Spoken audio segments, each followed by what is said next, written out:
Hey guys, Unfrequented World, and this is another My Bigfoot Story episode. In this episode, we're going to do something a little different. Over the past couple of months since starting this series, I've received a number of viewer stories and reports of encounters that they've had themselves, and I just feel that it's really important that we share these stories. We never know what we could learn from someone else's encounter or experience. Just the smallest little detail could ring true with an experience we've had, or maybe we get a few dozen of these reports that all state the same thing. So I think it's, as an avid researcher myself, I read and get my hands on anything and everything I can Bigfoot.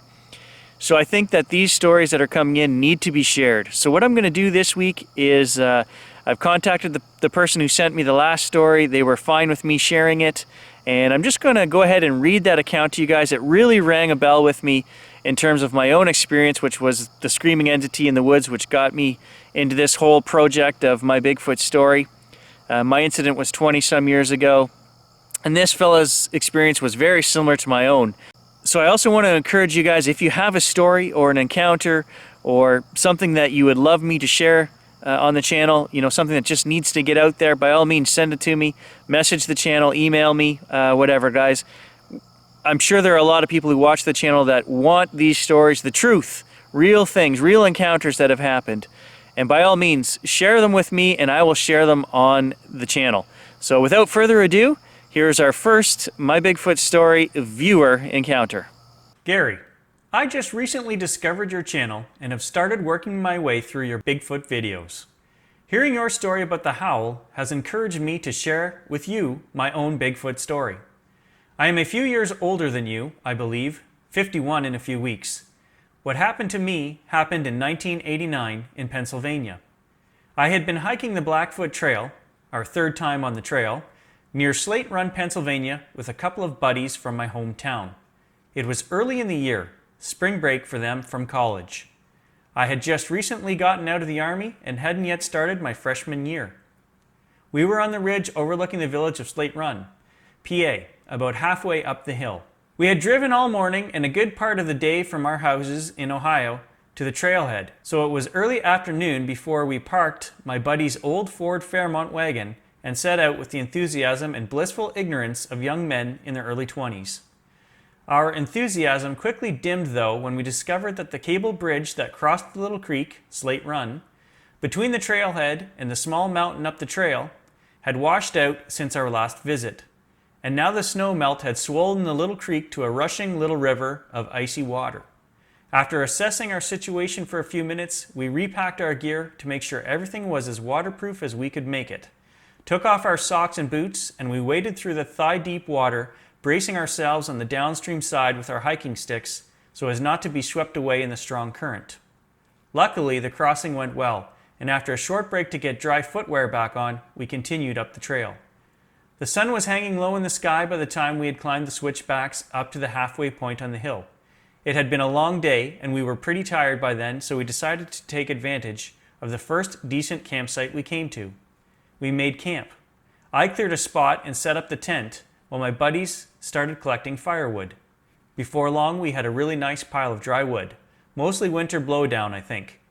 I'm guessing we were the first people backpacking that part of the trail since the previous autumn, or at least the first since the bridge washed out. The campsite was long established and well used in previous seasons. Although we hadn't used it ourselves during our previous trips, we knew it was there and we were relieved to see all the firewood close by. It didn't take us long to get a solid fire going, hang up the wet clothes, settle in for a nice relaxing evening playing cards and eating some MREs that I had brought home from the Army. It had been unseasonably warm, highs in the high 60s or maybe even 70s, so the combination of no one else on the trail, too early in the season for mosquitoes, and beautiful weather made for the amazing evening. We sat around and shot the breeze, but as the sun was going down, the wind picked up a bit after a while. Even with the fire, it was starting to get a little chilly. So we headed into the tent to finish playing cards. Sometime around 8 or 9, I'm guessing, we were just about wrapping up our card game when it happened. The yell. That horrible, life-changing yell. At first I didn't hear it as much as I felt it in my chest. The pitch was low like the barely audible rumbling of a big diesel locomotive in the distance. but it quickly increased in pitch and volume. I guess if I had to describe it, I would say it was a hoo-ah sound, but that hardly does it justice. As the howl continued on and the pitch increased, it became more of a shriek, sounding more and more desperate the louder it got, eventually reaching a blood-curdling scream, like a giant baby crying. It was ragged and plaintive, if that can somehow make any sense. My guess is it lasted for around 15 seconds or so. To this day, I can't fully wrap my head around the reality of an animal that could have made that sound. I was immediately terrified. Heart racing, I had to force myself to breathe slowly to avoid hyperventilating.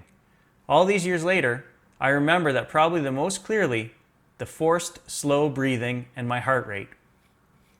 As a rule, I never hike in black bear country unarmed. I was carrying a 44 mag Ruger Red Hawk. My hand immediately went to it, and yet I had serious doubts it was big enough for whatever was making that sound. A 44 and a 500-pound black bear? Yeah, not as good as a 30-06, but enough to get my point across to the bear. But not whatever was making that sound. No, I was pretty sure that shooting whatever it was would most likely just make it really, really displeased with me, resulting in my being beaten to death with my own detached arms. So the three of us in the tent exchanged worried looks and whispers. Gary, I need to stress that even as young men, we were fairly experienced hikers. We weren't woodsmen or survival experts, mind you. No Morris Kochanski in my group. No, we were basically rural kids who spent a lot of time outside and hiked and camped and canoed. At this point in time, I was fresh out of the army. I had been in the infantry. I was in fantastic shape back then, and right up until that moment, I thought I was the most badass thing on that hill. A young man filled with testosterone and carrying a big dang gun. Except as it would turn out, I wasn't the big man on the mountain that night, and that came as a hell of a shock to me. You see, we were terrified, all three of us. That sound struck a chord in some primitive part of my brain. This was a primal fear, and we were in quite a predicament. We were way too far from the car to turn and run. It was too dark to run anyhow, and with only a thin nylon tent between us and it, we were basically stuck there until daybreak. So our course of action? Ignore it, mostly. We decided to talk loudly and try to sound scary ourselves. No scary thing in the dark. We're not afraid of you. Ha! Basically, we talked and laughed in our deepest, machoist voices for another 20 to 30 minutes. The entire time, terrified out of our wits. After maybe 45 minutes or so, having heard no more screams, we convinced ourselves we had scared it off. And eventually, after another 90 minutes, slowly calming down, we all drifted off to sleep. Sometime after midnight, I heard one of my friends rustling in his sleeping bag. He was getting up to take a leak. I had to as well, so slowly and comically, I might add, unzipped the tent and peeked out. Seeing nothing, we cautiously crept out of the tent and surveyed our immediate surroundings. What a sight that must have been, us climbing out of the safety of the tent, because tents are magically protective from scary things in the dark. To our great relief, all appeared well in camp. We threw some more wood on the fire, and then we took turns relieving ourselves while the others scanned the area with our flashlights. While my friend was relieving himself, I was standing a short distance away, shining my flashlight around when suddenly, approximately 50 yards up the ridge to the north, my flashlight caught the reflection of two large yellow circles. My first thought was that it was a trailhead and had been marked with two yellow driveway reflectors. For night hiking. Wait, what? What does that? I've never seen trails marked with driveway reflectors. Paint, sure, but not driveway reflectors. Well then, what the heck? Owl eye shine? Nah, not quite right. Too big, too far apart. The owl would have to be a lot closer for the eyes to appear that big, and I'd be able to see the body in the flashlight beam. Nope, definitely not eyes. Has to be driveway reflectors. About then, I heard my friend finishing up and asked him to shine his flashlight where I was shining mine. As he swung his beam toward where mine was pointing, his picked up another set of reflectors, about a foot lower and to the right of the first set. Weird. Why in the world would somebody put 4 driveway reflectors up in the trees? And then the first set blinked, and that really bothered me. It made it real at that point, a living creature, definitely not driveway reflectors. So we stood there, the four of us, staring at each other while my buddy and I discussed this recent development. At this point, our friend in the tent heard us talking and woke up. He asked what was going on, and we asked him to come out of the tent and to bring the guns. So there we were, the 5 of us, standing in the dark on that ridgeline, staring at each other in the bizarre standoff. Eventually, we gathered the courage to investigate and decided to slowly move in the direction of the eyes. We took turns, hopscotching each other, so someone always had a flashlight on the eyes. We had walked approximately 10 yards when one of the set of eyes disappeared. We thought we heard the sound of running, but we couldn't be sure. The other set of eyes remained stationary, but then after we had moved maybe another 5 yards, it disappeared as well.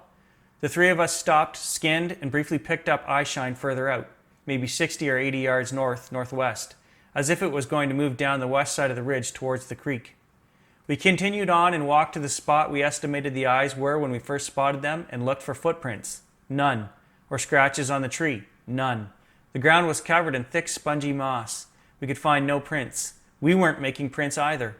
Still thinking it was owls or maybe raccoons, I looked for a branch that they had been sitting on, but nothing seemed to fit. After maybe 5 minutes of looking around, we headed back for the tent. About halfway back, one of us spotted eye shine again, but this time on the other side of the camp. Something had come around behind us and was watching us from the other side. I can't really explain what came over us, other than to say that we were now pretty mad and all jazzed up on adrenaline. So taking a page out of the movie Ghostbusters, you know the scene in the basement of the library? Yeah, well, we decided to rush it. Okay, in hindsight it was just stupid, and unlike considering how scared we had been earlier, but out in the open, armed, we felt better. Anyhow, we had run as fast as we could, yelling the entire way, but during our run we lost sight of it and never did see or hear anything else that night. We stayed up a while longer making lots of noise and built up the fire to pretty scary proportions. We never did discharge our weapons. We never got close enough to make any sort of positive ID on anything anyhow. We took turns staying up tending the fire, rotating 2 of us awake and 1 asleep. We broke camp at sunrise and headed up the ridgeline. Sadly, the weather turned sooner than we were banking on and we had to cut the trip short. The only other item of interest were a tree near a cave opening we found. We did not explore the cave. Snow had begun to fall. A heck of a change in the weather. The tree was interesting because it was approximately 18 inches in diameter, stripped entirely of bark and missing the rest of the tree, approximately 8 or 9 feet up. The top of the tree was simply gone, nowhere to be seen. Something had shredded the tree, leaving a ragged, splintered break and the trunk stripped of bark. We spent a couple of minutes looking for the rest of the tree, but it was not to be found. Ultimately, it was lucky we got off the trail when we did, because by the time we got back to the car and drove to the nearest town, a full-on blizzard was raging and they were shutting down the roads. We got a hotel. When we woke up the following morning, over a foot of snow had fallen. It took me years before I set foot anywhere remote again. I didn't really go into the woods until my son started into scouting, and even then I only went with groups. It's just been in the last couple of years I've decided to do any solo backpacking, and even now I look at things differently. I view my place in the food chain differently. So there you go, that's my story. Was it Bigfoot? No. Bigfoot isn't real, right? To be honest, I don't know what it was. I wish I did. I'm not going to say it haunts me to this day, but the memory is still very much with me. Anyhow, keep up the good work. Love the channel. Take care. Don in Ohio.